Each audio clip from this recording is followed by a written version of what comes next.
Yo, what is going on, everybody? Welcome back to a brand new episode of Down South Up North. We missed you. Hope you all had a great Thanksgiving. Relaxed a little bit. We took the week off over here, but we're back. Brand new week. Kyle, happy December, my dude. Yeah, man. It's Christmas is just around the corner, dude. People in the neighborhood already put up their lights, so that's nice. But yeah, dude, had a good Thanksgiving. How about yourself, man? I did. It was a lot of relaxing. Definitely took advantage of that.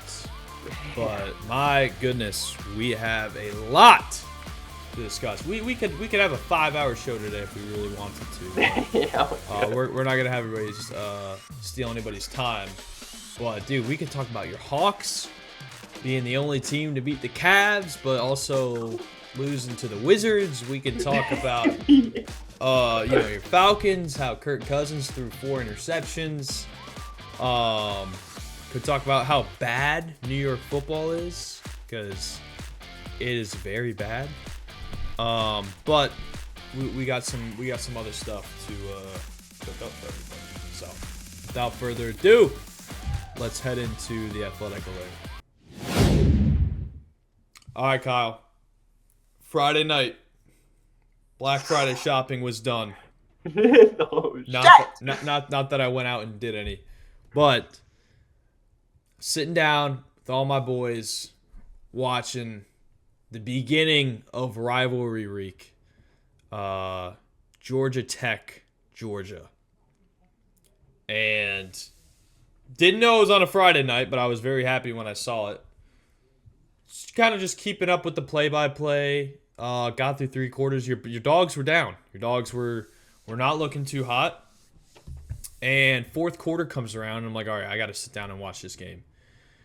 And then it was one of the most fantastic games the rest of the way. Went into 8 overtimes, and your dogs came away with the victory in a very close one, which if they lost that would not have done any damage, because they still were a lock for the SEC championship, which will be played this weekend. But in Atlanta, let's go. You're talking about a team that very well could have had 3 losses on their resume and still a lock for the SEC championship game. So I want to know, we'll start with that game. Where was your head and heart at Friday night when Georgia pulled off a very close nail-biter versus their bitter rivals? I'm just going to say hats off to Buster Faulkner, the offensive coordinator for Georgia Tech, dude. He came up with probably the best game plan I've seen this year besides Alabama's offensive coordinator in that first half. Like, utilize Haynes King to the absolute max. That guy is the next Taysom Hill in the NFL. Is going to be an absolute stud. Threw for 300, rushed for over 100, 5 total touchdowns for him. Absolute stud. Eric Singleton for them as well was super good. Rutherford. Oh, no, dude. Georgia Tech was a damn good football team. And getting into the game, like when Haynes ran it in with 5 minutes and 37 seconds left in the game, 27-13. I literally said, the game's over. I was like, the game is over. But I was like, we have to score within like 2 minutes. Score, get a stop, like 3 and out straight up, and then score quick again. That's what we did. We scored with 3:39 left, so literally a little bit above 2 minutes.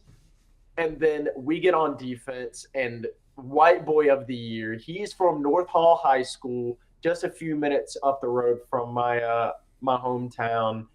It's 3rd and 1. They're just doing a QB sneak with Haynes King, and he just comes running downhill and lays a hat on Haynes King. Ball goes flying out. Georgia recovers, scores a few plays later, tie ball game, and then just overtime, dude. And it was crazy, bro. It was just like, dude, like both teams used their entire playbook.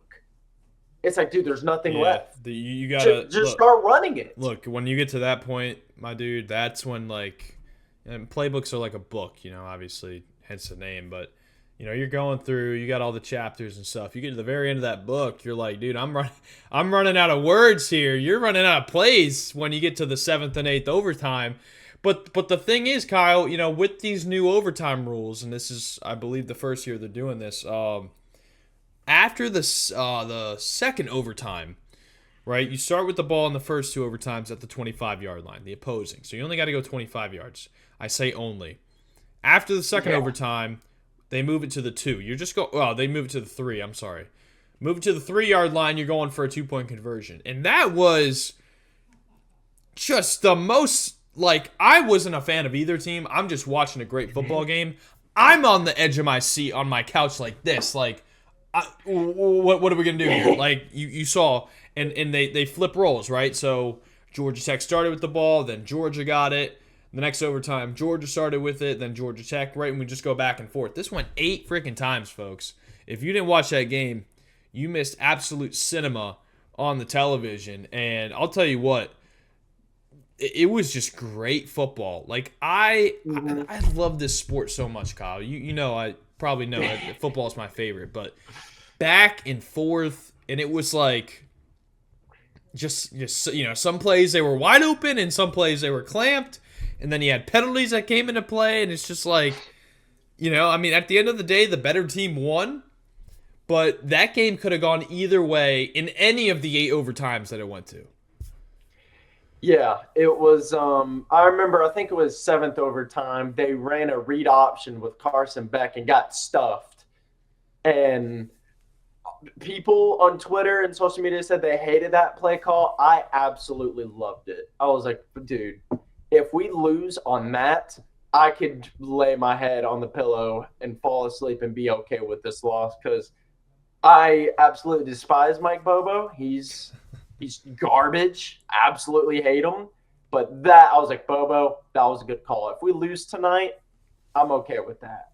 And then defense goes out there, gets a stop. There's a pass interference. They stop him again, then stop him again. Georgia Tech got 3 fucking tries at it, stuffed them all 3 times. And then after that, dude, it was like, Nate Frazier, just handoff right off the gut, dude. The Red Sea parted. He just walked on in there. Ball game, folks. That was all she wrote. So that game was crazy, man. I mean, like, going into halftime, I was watching it with my cousin, and he was here. And when it was 27-13 with 5 minutes left, he was like, I hate that Georgia does this, but this is when they play football. This is when they're like, oh, yeah, I just woke up. Oh, yeah, there's 5 minutes and 37 seconds on the clock. We're down 2 scores. Okay, yeah. Let's crank up the heat here. Yeah, let's go play some football. It's like that famous clip of South Carolina versus Michigan in the Outback Bowl years ago. Michigan, runs the ball in, 4th and 1, and they're, that far from the first down marker, and the refs give it to them. And then Steve Spurrier, the Gamecocks head coach at the time, was like, somebody got to make a play. And then big old Jadeveon Clowney comes off the sideline. He's like, yo, hold my beer, coach. And that was one of the greatest hits in college football history. And it's probably the most famous. Dude, easily. If that doesn't get you fired up, I don't know what does. But that's what Kirby was saying at the 5 or when the defense came on the field. He said, yo, like, look, before y'all go on the kickoff, he's like, yo, I need everybody to bring out their inner Jadeveon Clowney on this, these last couple minutes here. But yeah, somebody got to make a play, and that's what they did, dude. Great game. It probably took off 10 years of my life. I think this game was, Georgia, Oklahoma had my blood pressure through the roof. Georgia, Ohio State is a damn close second, but I think this one takes the cake, man. Just because this game went into 8 overtimes.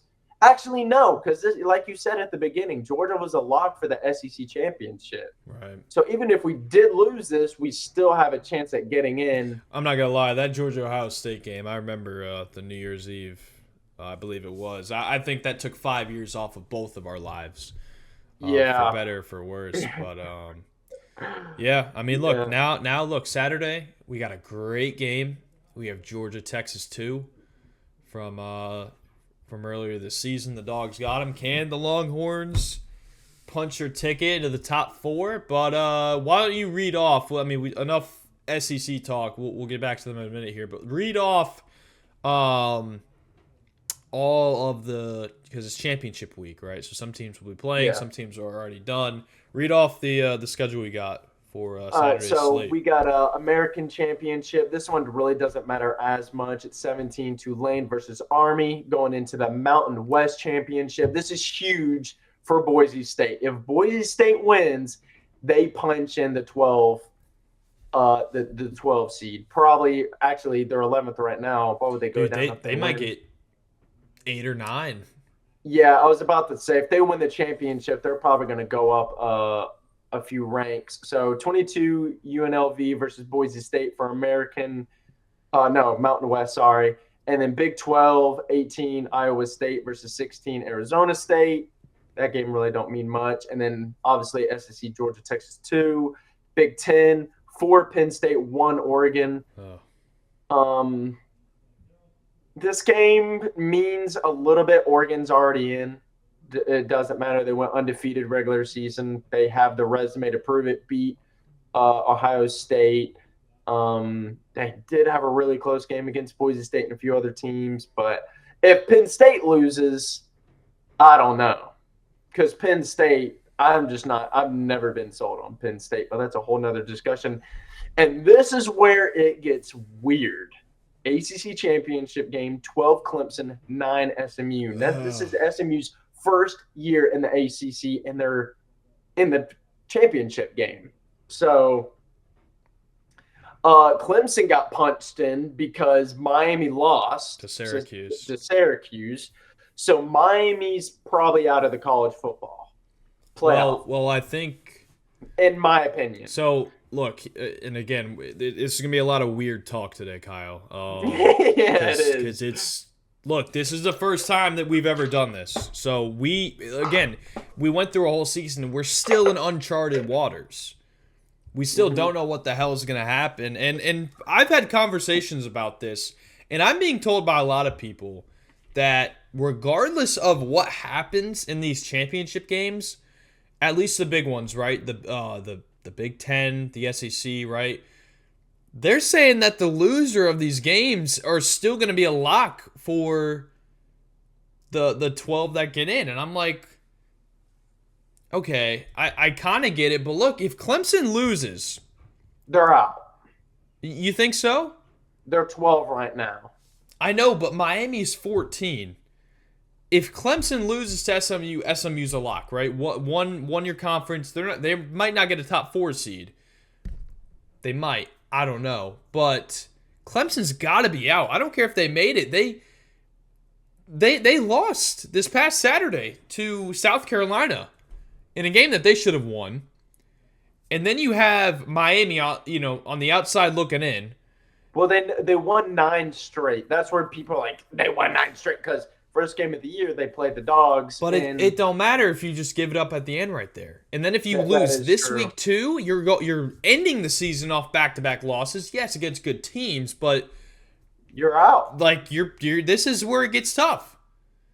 So I think if Clemson loses, Miami jumps back in. I don't want that to happen because I don't like Miami. This is where it gets super weird. If Clemson loses, obviously they're out. But let's look at the teams that are in the hunt. You have a 9-3 Alabama, who the committee loves their SEC. I know. You have a 9-3 South Carolina, who is I was going to say South Carolina could sneak in. You have a 9-3 Ole Miss. You have a bunch of other teams, but sadly enough, I think if Clemson loses, you throw in Alabama because Alabama did beat South Carolina. So that kind of blocks out the Gamecocks. I love South Carolina this year. Thank God we didn't have to play them. Dude, they're going to be – They're a good team, dude. They're going to be disgusting next year. That's what I'm saying, dude. They might be they might win the SEC. I know it's early. I know that may be a hot take, but looking at their lineup and their roster, at what they have – and what they were able to do this year, I think they were a year ahead of their time.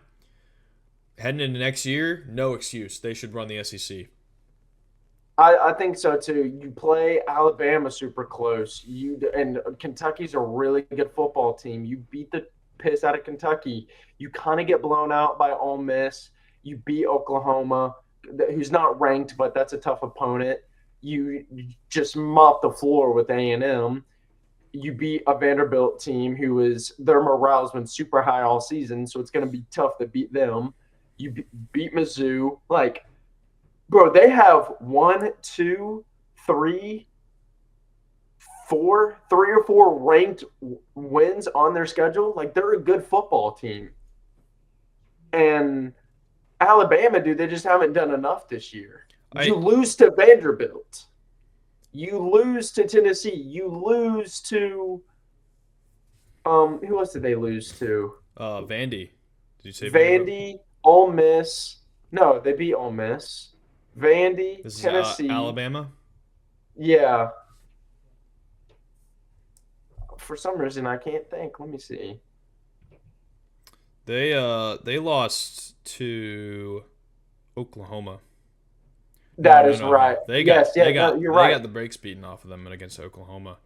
See, Kyle, here's where I stand. I know the committee loves Alabama, and I know the world hates Alabama. And that's probably why Alabama will get in, because of those two reasons alone. However, I understand this as an Ohio State fan who Buckeyes have been, I don't know if you want to call it robbed, but the Buckeyes have had their fair share of getting in some years and then literally being that 5th or 6th seed, being the first two out almost every single year. Like, they're one of those two, at least since the birth of this, new playoff form in 2014. But I don't see how you can put a team with 3 losses. The only team you can put with 3 losses is if Georgia loses on Saturday. And the only reason I say that, Kyle, is because they had the toughest schedule by far.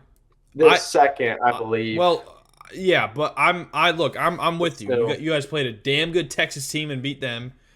You guys played a damn good Alabama team, right? Like, you played a lot of great teams, and only lost 2, right? You lost to Alabama, and was it Tennessee?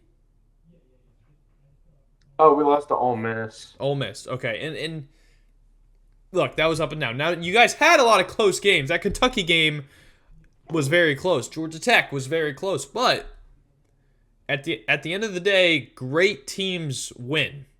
Doesn't matter how they win. Doesn't matter in the fashion that they win. They win.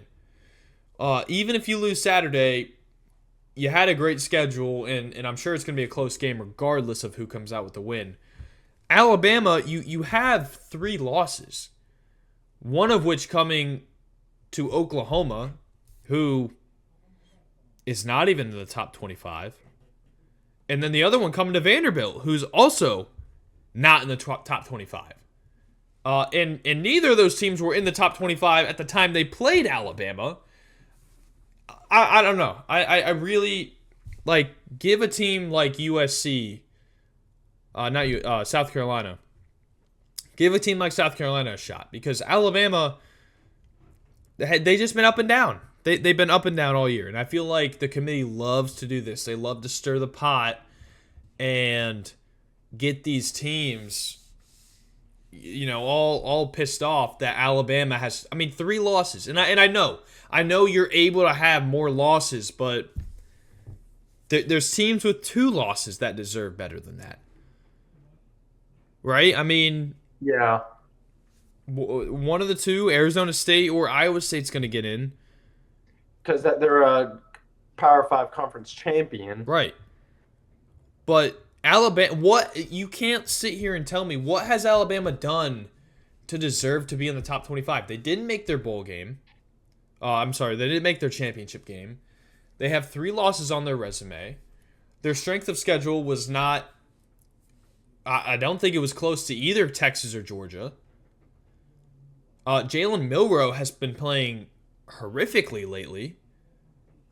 You can't see. Ryan Williams had a great first half of the season. I didn't really hear his name as much in the second half. I don't know about you. I didn't either. So I can't sit here and say, okay, here are my reasons why Alabama deserves to be. I have more reasons that Alabama shouldn't be in the playoff than I do of them getting into the playoff. Yeah, so what I'm seeing here, a lot of people have 1 through 4 in this order: Oregon, Texas, SMU, Boise State, 5, Penn State, Notre Dame, Georgia, Ohio State, Tennessee, Indiana, Alabama, and then Arizona State at 12. So Alabama at 11. Yes, so Ole Miss, South Carolina, Miami, Clemson, and Iowa State are the ones left out. Where was Notre Dame on that list you just said? 6. See, I hate that. Bro, I you get shit on by Northern Illinois, and the committee's just like, oh, what happened? I mean, look, that was in either late September or early October, but still, you lose to a team that none of us ever heard of before this season. I understand you only have one loss. They have a lot of points scored, but if you look at it, Kyle, Notre Dame doesn't play in a conference. They're an independent. Yeah, they're independent. Which I hate. Outside of Texas A&M, which was week 1, or I'm sorry, it was week 0. Let's see. You lose to Northern Illinois. Terrible team. Oh, they beat Purdue. Guess how many wins Purdue has this year, Kyle? 1. 2. 1. 1. They went 1-11. They lose to Miami of Ohio. Or I'm sorry, they beat them. They beat number 15 Louisville, but Louisville's I don't think they've done anything since. They play Stanford. Okay, yeah, Stanford football hasn't been good since McCaffrey was there. They beat Georgia Tech, who is a good team, but okay. You beat Navy. Congrats. You beat a military school. Even though they had a great year. They crushed FSU. Congrats on FSU's two-win season. You beat UVA, who's a shell of themselves. Army, who had a great year, but still military school. And then they beat USC. I mean, I don't think they have a very convincing argument to be. I don't know. The committee's gonna. I know what you're saying. You know what I mean? Like you don't play in a conference. If they're in the ACC, they play a lot tougher play. Like, do you think they're gonna be an SMU? Do you think they're gonna be a Clemson or a Miami? I don't think so. Right? And the committee should have known this like years ago when Notre Dame would have a record like this. They would go undefeated, or they would have one loss, and it's like, well, we got to put in the 4 best teams. Because guess what? All the other 11 teams in the top 12, Oregon, Texas, Penn State, Georgia, Tennessee, Ohio State, SMU, Indiana, Boise State, Alabama, Arizona State, they're all in a conference, right? So they're playing in conference teams. Whereas Notre Dame just pays all these schools millions of dollars to play them because they get airtime and money. And look, they blow everybody out. But guess what? I'll tell you what. If Notre Dame, and look, we're going to clip this. If Notre Dame loses in the first round, because they will play in the first round, they're not going to get a top 4. If they lose in the first round, the committee has to analyze making it a requirement to be in a conference to make this playoff. And I know that's going to cause a lot of ruckus and a lot of noise, but to me, it's simply not fair. You have a lot of teams this weekend fighting for their lives. Arizona State and Iowa State in particular. One of those teams is going to lose and be left out. One of those teams is going to win and might make the top 12, depending on committee bias or not.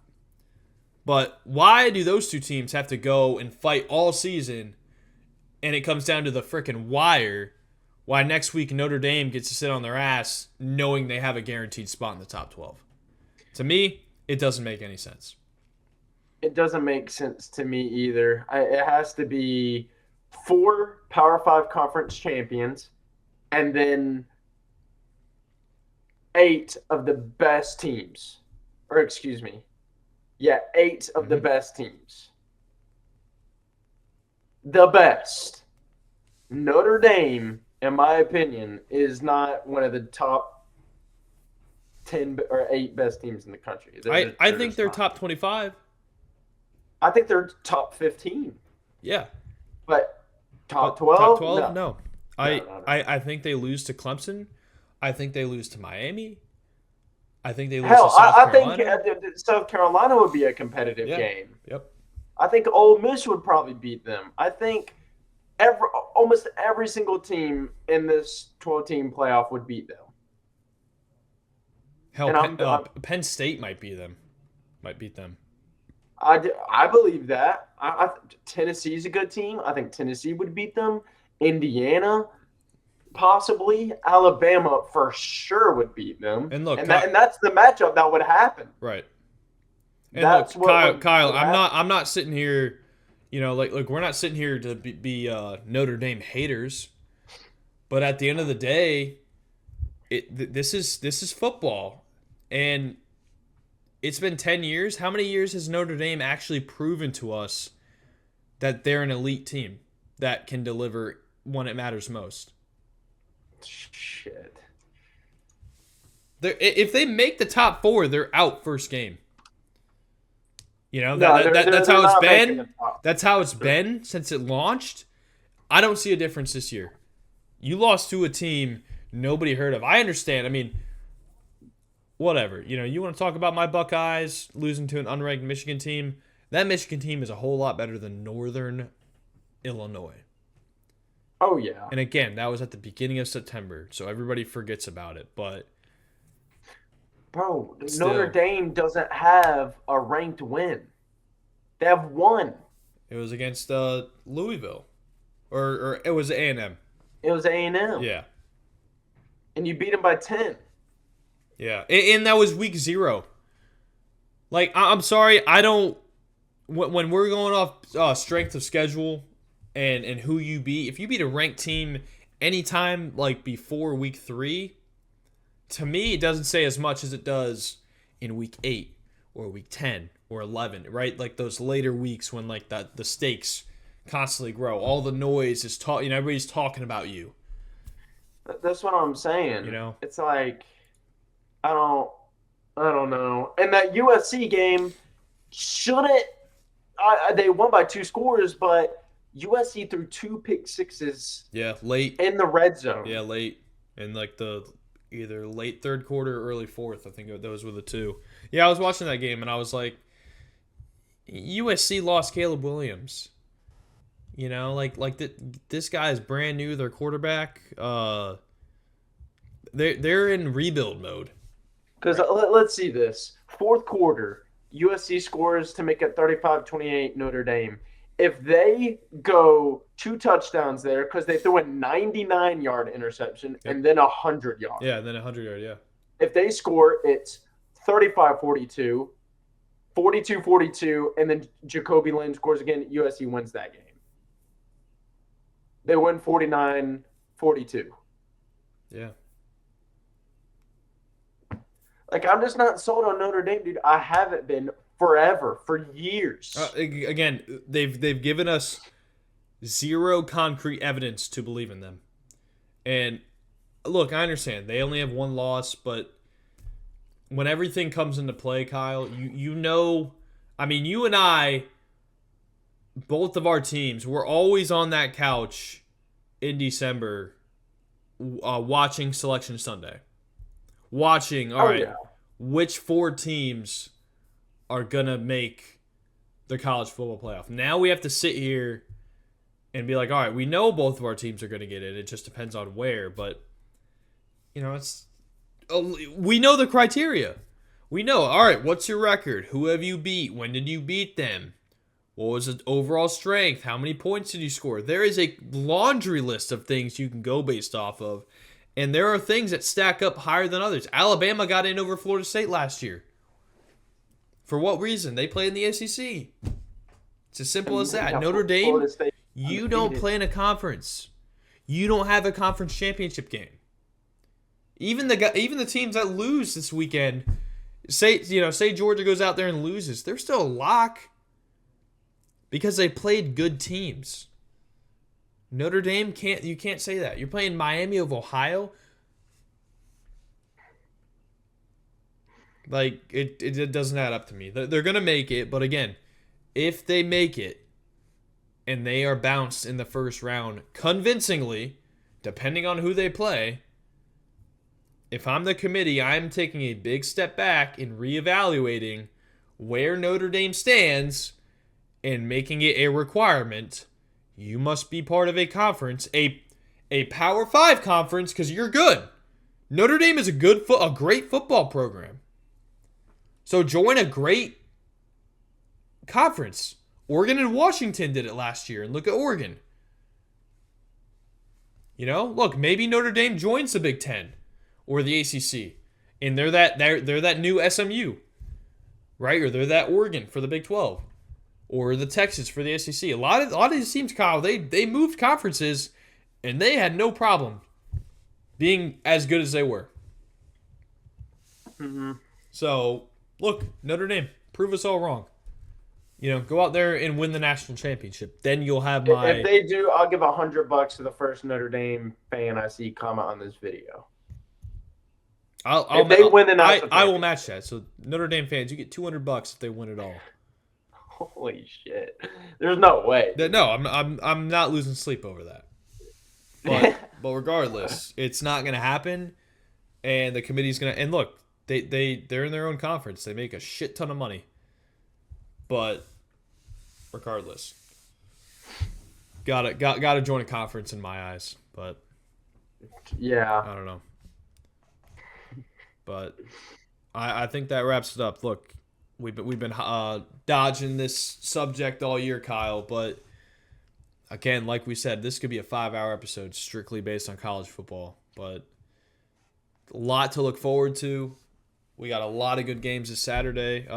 Obviously, outside of your dogs, who are you most looking forward to watch this weekend? I think the Clemson SMU game is going to be the most intense because that's the game that has the most on the line, I think.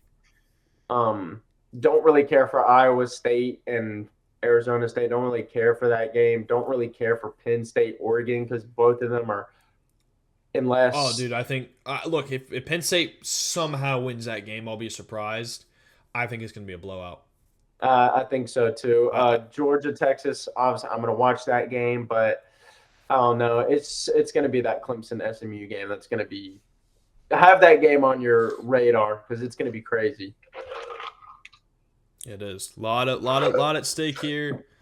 Very exciting time to be a college football fan. Yeah, dude. And again, this is like the very beginning of like the huge slate that we're about to have, bro. It's a 12-team playoff, dude. We're going to have like playoff football for a month. Yep. That's just going to go longer than strictly college. Strictly college. Yeah, that's just going to be crazy, dude. Multiple games, multiple days, multiple times, multiple places. Yeah. Oh, it's gonna be amazing. It's gonna be awesome, dude. I can't wait. But guys, that's gonna do it for today's episode. Strictly college football today, man. We did kind of push college football to the side. We've been really busy with a bunch of stuff, but kind of pushed college football aside and finally gave a whole episode of its own, doing a deep dive into all the games that happened this past weekend. How the hell is this 12-team playoff going to play out? It was fun, dude. What do you think about it? Dude, I'm glad we finally. We like you said, we've been beating around the bush about it. It's a very important topic. Should have covered it a little bit more in depth over the year, but there's no better time to talk about it than right now. I agree, man. But guys, if you enjoyed today's episode, make sure you like, comment, and subscribe. Check out our social medias down in the description below. Hope you guys had a good Tuesday. We'll catch you in the next one with Gabe. Peace!